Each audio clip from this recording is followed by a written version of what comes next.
Bismillahirrahmanirrahim. Assalamualaikum student. Today we will discuss about the chapter number 8 and its next topic is beats and stationary wave. First of all we will discuss the what is beats. Beats क्या होता है. Next हम लोग stationary wave के बारे में फिर discuss करेंगे. तो first of all what is beats. Beats का मतलब यहाँ पर हम दाने नहीं कह सकते. यहाँ पर बीट से मुराद वेव्स के फॉर्म में है. मतलब हमारे पास दो किस्म की हम वेव्स लेंगे, ठीक है, और वो दोनों वेव्स जो होंगी हमारे पास उनकी फ्रिक्वेंसी क्या होगी, दोनों की डिफरेंट होगी. टू वेव्स हम लोग ले रहे हैं, उन दोनों की फ्रिक्वेंसी डिफरेंट है, लेकिन वो ट्रैवल जब करेंगी तो वो उनकी डायरेक्शन क्या होगी, सेम होगी. इस तरह की फॉर्म को क्या बोलते हैं, बीट्स बोलते हैं. मतलब इस तरह की वेव्स की फॉर्म को हम क्या बोलेंगे, बीट्स बोलेंगे. तो दो वेव्स ले रहे हैं, उनकी फ्रिक्वेंसी डिफरेंट है बट वो ट्रैवल करते हैं एक ही डायरेक्शन पर. इसको हम क्या बोलते हैं, बीट्स बोलते हैं. The phenomena of superposition of two waves of slightly different frequency and travelling in the same direction is called beats. इसके अलावा इस बीट्स की डेफिनेशन हम किसी और फॉर्म में भी एक्सप्लेन कर सकते हैं, कुछ इस तरह से भी एक्सप्लेन कर सकते हैं, like the periodic alternation of sound between maximum and minimum loudness are called beats. क्योंकि इनकी फ्रिक्वेंसी डिफरेंट होती है, जाहिर सी बात है अगर एक की फ्रिक्वेंसी कम है तो उसकी लाउडनेस क्या होगी, कम होगी, और एक की फ्रिक्वेंसी ज़्यादा है तो उसकी लाउडनेस की क्या होगी, ज़्यादा होगी, मतलब उसकी आवाज़ ज़्यादा होगी. लेकिन क्या है, दोनों एक ही डायरेक्शन पर मूव करते हैं तो उसे हम क्या बोलते हैं, बीट्स बोलते हैं. बीट्स जो हैं वो किस तरह प्रोड्यूस होते हैं, कंस्ट्रक्टिव और डिस्ट्रक्टिव इंटरफेरेंस की वजह से पैदा होते हैं, ठीक है. लेकिन इनका जो फ्रिक्वेंसी होती है they are different, slightly different, थोड़ी सी डिफरेंट होती है लेकिन होती ज़रूर है. तो इस तरह को हम क्या बोलते हैं, बीट्स बोलते हैं. तो बीट्स को हम फर्दरली अगर मज़ीद एक्सप्लेन करना चाहें तो हम कोई एक एग्जाम्पल ले लेते हैं. एग्जाम्पल में हम दो टर्निंग फॉक्स ले रहे हैं. मतलब हमारे पास वो जो आवाज़ पैदा करते हैं लाउडनेस टर्निंग फोक्स के, जैसे वो ट्यूनिंग फोक्स जिसे बोला जाता है, वो ले रहे हैं. एक ए ले रहे हैं, एक को ए का नाम दे रहे हैं, दूसरे को बी का, और दोनों की फ्रिक्वेंसी कितनी है, 32 हर्ट्ज हम ले रहे हैं. अब यहाँ पर दोनों हम लोग ले रहे हैं, ट्यूनिंग फॉक्स ले रहे हैं, लेकिन वो उनकी फ्रिक्वेंसी क्या है, सेम है, ठीक है. अब इन दोनों को जब हमने इक्वल डिस्टेंस पर, अब आप देखेंगे कुछ डिस्टेंस पर कान के करीब हम लोग इसको क्या करेंगे, साउंड इससे प्रोड्यूस करेंगे. दोनों इक्वली डिस्टेंस पर मौजूद होंगे. आप ये चीज़ ऑब्जर्व करेंगे कि दोनों क्या है, दोनों की वेव टुगेदर हो जाएंगी और हमें ह्यूमन ईयर को सिर्फ एक वॉइस सुनाई देगी, ना कि दो साइड से सुनाई देगी. तो इस तरह की फॉर्म को हम क्या बोलते हैं, बीट्स बोलते हैं. नेक्स्ट हम एक्सप्लेन करेंगे. अब जैसे कि कहा है अभी हम लोग स्टेशनरी, अब नेक्स्ट टॉपिक हमारा है स्टेशनरी वेव, उसको एक्सप्लेन करेंगे. स्टेशनरी वेव्स क्या होते हैं. स्टेशनरी मैंने मीन्स होता है रेस्ट, मतलब रेस्ट हो गया, साकिन हो गया, बिल्कुल नो पोजीशन. यहाँ पर स्टेशनरी वेव्स का मतलब कुछ और है. हम इन स्टेशनरी वेव्स को स्टैंडिंग वेव्स भी बोलते हैं. अब स्टेशनरी वेव्स में क्या होगा, दो हम लोग वेव्स लेंगे, दोनों वेव्स क्या होंगी, बिल्कुल सेम होंगी. मतलब टू आइडेंटिकल वेव्स लेंगे, सेम रखना. आइडेंटिकल मतलब होता है बिल्कुल एक जैसी होना, मतलब उनकी फ्रिक्वेंसी सेम होना, उनकी डायरेक्शन हमारे पास, डायरेक्शन में नहीं, उनकी फ्रिक्वेंसी सेम होना की बात हो जाती है.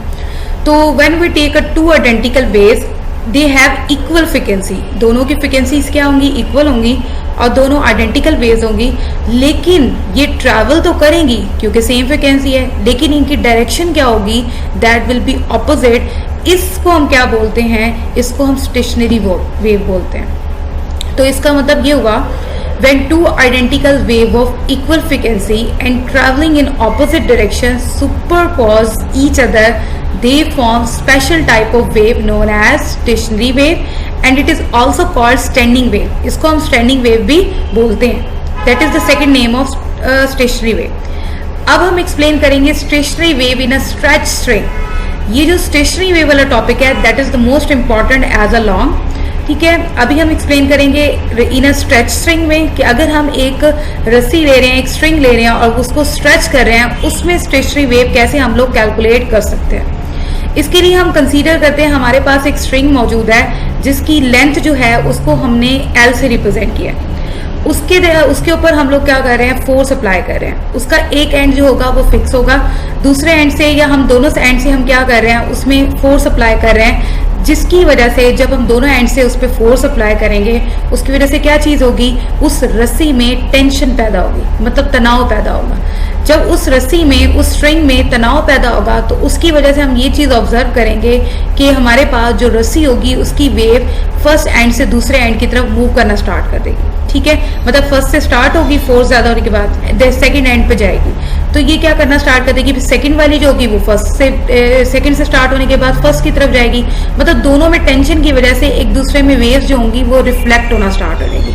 जब दोनों वेव्स रिफ्लेक्ट होंगी तो हम कह सकते हैं इनमें नोड्स और एंटी नोड्स प्रोड्यूस होंगे। अब क्वेश्चन ये आता है व्हाट इज नोड्स या एंटी नोड्स।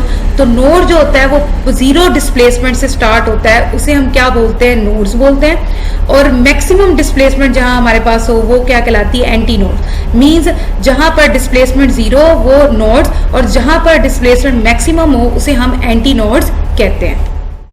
तो जैसे कि हमने अभी बताया कि नोड्स और एंटी नोड्स पैदा होंगे, तो इस तरह हम एक्सपेरिमेंट के जरिए हम प्रूव करके दिखाएंगे कि जो हम अगर स्ट्रिंग ले रहे हैं दैट विल बी स्ट्रेच, तो उसमें से स्टेशनरी वेव कैसे कैलकुलेट कर सकते हैं। इसके लिए जैसे मैंने आपको बताया कि हमें एक स्ट्रिंग नहीं लेनी पड़ेगी बल्कि हमें दो किस्म की स्ट्रिंग्स लेनी पड़ेंगी, और दोनों साइड से हम लोग क्या करेंगे, उसमें टेंशन पैदा करेंगे, फोर्स अप्लाई करेंगे। आप ये देखेंगे जैसे कि स्टेशनरी वेव्स हमारे पास क्या होती थी, हमने अभी बताया कि स्टेशनरी वेव्स जो होती थी उसमें हम दो वेव्स लेते थे। ठीक है, दो हमारे पास वेव्स होती थी और ये बाउंसिंग बैक चली जाती हैं, उसे हम क्या बोलते हैं, स्टेशनरी वेव्स बोलते हैं। अब हम कहते हैं हमारे पास जो फर्स्ट रस्सी है या फर्स्ट स्ट्रिंग है उसका हम लेट्स सपोज कर लेते हैं उसका जो डिस्टेंस है that will be the wavelength, मतलब उसका जो वेवलेंथ है वो क्या है, λ1 से रिप्रेजेंट करते हैं। और जो सेकंड हमारे पास मौजूद है ये हमारे पास फर्स्ट स्ट्रिंग है जिसकी एल से रिप्रेजेंट किया है, इसकी वेवलेंथ को λ1 से रिप्रेजेंट किया है। इसी तरह हम इसे एक्सप्लेन करेंगे, हमारे पास फॉर एग्जांपल फर्स्ट जो रस्सी है उसकी वेवलेंथ क्या है, λ1 है। हम यहाँ पर अभी एक रस्सी के बारे में डिस्कस कर रहे हैं। तो होगा क्या, अकॉर्डिंग टू दिस हमारे पास जो फार्मूला बनेगा वो कुछ इस तरह से होगा, L इज इक्वल टू λ1/2। ठीक है, हाफ आ जाएगा वेवलेंथ डिस्टेंस बिटवीन दो। लेंथ जो होती है वो किसके इक्वल होती है, मिड में होती है, हाफ ऑफ द वेवलेंथ के। इस तरह हम λ1 की वैल्यू कैलकुलेट कर लेंगे, λ1 यहाँ आ जाएगा, इज इक्वल टू क्या हो जाएगा, 2L। इसको इक्वेशन नंबर 1 का नाम दे देंगे। ये हमने रस्सी की वेवलेंथ फाइंड कर ली है। अब आपको याद होगा हम लोगों ने प्रीवियस जो फार्मूला होता था v is equal to F lambda, जो कि कैलकुलेट करते थे रिलेशन बिटवीन स्पीड, वेवलेंथ और फ्रीक्वेंसी के जरिए। ये फार्मूला यूज करेंगे और इस फार्मूले के जरिए हम इसी स्ट्रिंग की, इस रस्सी की फ्रीक्वेंसी मालूम करेंगे। और इस फ्रीक्वेंसी को मालूम करने के लिए क्या करेंगे, एफ ही रहेगा, लैम्डा को, वेवलेंथ को बोथ साइड डिवाइड कर दिया जाएगा। जब बोथ साइड डिवाइड करेंगे और हमें पता है हमने वेवलेंथ रिंग स्ट्रिंग थी उसको λ1 से रिप्रेजेंट किया था उसकी वेवलेंथ को, तो फ्रीक्वेंसी को भी हम किससे रिप्रेजेंट कर रहे हैं, f1 से। तो ये इक्वेशन कुछ इस तरह से आ जाएगी, f1 is equal to v/λ1। अब इस इक्वेशन में हम λ1 की वैल्यू पुट कर देंगे। ठीक है, जब हम λ1 की वैल्यू पुट करेंगे दैट इज द 2L जो इक्वेशन नंबर 1 में दी हुई थी, पुट करने के बाद ये इक्वेशन कुछ इस तरह से हो जाएगी, बन जाएगी f1 is equal to v/2L। ये हमारे पास आ गई है इक्वेशन नंबर 2। हमने फ्रीक्वेंसी f1 फाइंड कर ली उस स्ट्रिंग की जो हम लोगों ने ली थी। अब यहाँ पर v क्या है, स्पीड है, ठीक है, रस्सी का। और ये जो स्पीड है ये किस पर डिपेंड करती है, ये डिपेंड करती है फोर्स पर और mass of the unit per unit length पर। तो उसके मुताबिक अगर हम स्पीड, फोर्स और mass of the per unit length पर डिपेंड करती है तो हमारे पास जो फार्मूला आएगा वो होगा v is equal to √f/m। Then हम इसे मजीद एक्सप्लेन करेंगे। अब v की वैल्यू आ गई और f1 की। हम वो जो f1 की फार्मूला जो कैलकुलेट किया था उसमें हम v जो है स्पीड ऑफ द स्ट्रिंग उसको पुट कर देंगे उसकी वैल्यू को। तो वो इक्वेशन कुछ इस तरह से बन जाएगी, f1 is equal to √f/m divided by 2L। इसको हम इस तरह से भी राइट कर सकते हैं, f1 is equal to 1/2L √f/m। इस इक्वेशन को हम इक्वेशन नंबर 3 का नाम दे देंगे। अब यहाँ पर हमारे पास जो रस्सी जो है वो प्लग्ड कर रही थी, मतलब वेव जो बन रही थी इस तरह लाइक वेव की फॉर्म में।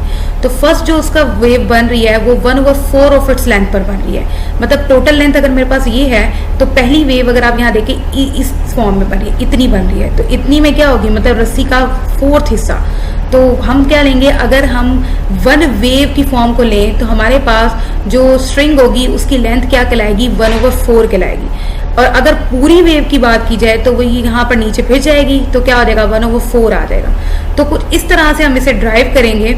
स्टेशनरी वेव जो होगी उसका सेटअप किया तो हमारे पास जो सेकेंड फ्रिक्वेंसी है उसके जरिए हम F2 फाइंड करेंगे। तो जो टोटल लेंथ निकलेगी वो होगी L is equal to λ2/2 plus λ2/2। मैंने अभी आपको बताया था, पहले हमने फर्स्ट रस्सी की स्ट्रिंग के बारे में कैलकुलेट किया, अब हम सेकंड स्ट्रिंग के बारे में कैलकुलेट कर रहे हैं। तो सेकंड रस्सी का जो था वो हमारे पास जो टोटल वेवलेंथ निकल रही है उसमें दो किस्म की वेवलेंथ है, एक λ2/2 और दूसरी भी λ2/2 है। तो हमें टोटल लेंथ कैसे पता चलेगी? जब हम टोटल वेवलेंथ फाइंड करेंगे तो कुछ इस तरह से ये फार्मूला जो है हमारे पास जो वैल्यू है लेंथ की वो कैलकुलेट होगी। 2 ग्रैंड एलसीएम हो जाएगा λ/2 प्लस λ/2 हो जाएगा 2λ2/2 आ जाएगा। तो मेरे पास जो सेकेंड लेंथ की जो सेकेंड स्ट्रिंग है उसकी लेंथ कैलकुलेट होगी L इज इक्वल टू λ2। और उसी तरह बिल्कुल फ्रिक्वेंसी वाला फार्मूला लेंगे जिस तरह हमने अभी प्रीवियसली किया है, बिल्कुल वैसे ही कर देंगे। जस्ट क्या आ जाएगा 2 आ जाएगा, F2 is equal to V/λ2। इस λ2 की वैल्यू को जो यहाँ पर हमारे पास मौजूद है दैट इज L, इसको हम पुट कर देंगे इक्वेशन में, पुटिंग द वैल्यू ऑफ λ2। तो मेरे पास वैल्यू कुछ इस तरह से आ जाएगी, F2 is equal to 2V/2 है। अगर आप देखें यहाँ 2 ना लगाएं तो V/L जस्ट आ जाएगा। ठीक हो गया। हमने 2 क्यों लगाया? क्योंकि मेरे पास यहाँ V/λ/2 था और λ/2 की वैल्यू क्या आती है 2L, तो 2/2 आ गया। ठीक हो गया। ये 2 मल्टीप्लाई 2 को एक ही साइड पे मल्टीप्लाई भी कर दिया और एक ही साइड पे डिवाइड भी कर दिया। उसकी मेजर रीजन ये थी कि हमारे पास जो फ्रिक्वेंसी की F1 की पहले वाली वैल्यू आई थी वो थी V/2L थी।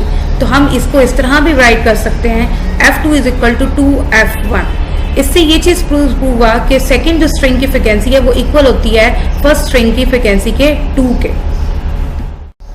सो इससे ये रिजल्ट निकला कि हमारे पास जब दो स्ट्रिंग्स मौजूद हैं उनकी फ्रिक्वेंसी क्या होगी, अगर फर्स्ट की फ्रिक्वेंसी या सेकेंड की फ्रिक्वेंसी क्या होगी, वो डबल होगी दूसरे की फ्रिक्वेंसी से, लेकिन इसकी वजह से इनकी वेवलेंथ जो होगी वो बिकम हाफ होगी।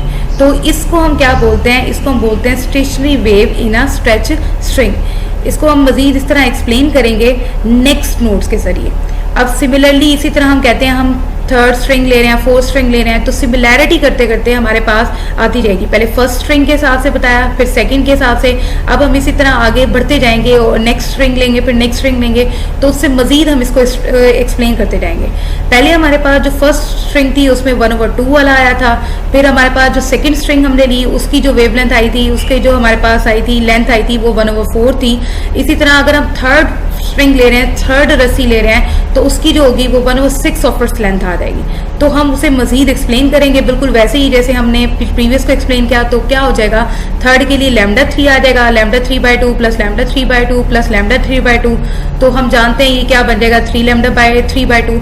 मतलब कहने का ये है वही प्रोसेस दोबारा से स्टार्ट होगा जो हम लोगों ने अभी कैलकुलेट किया है।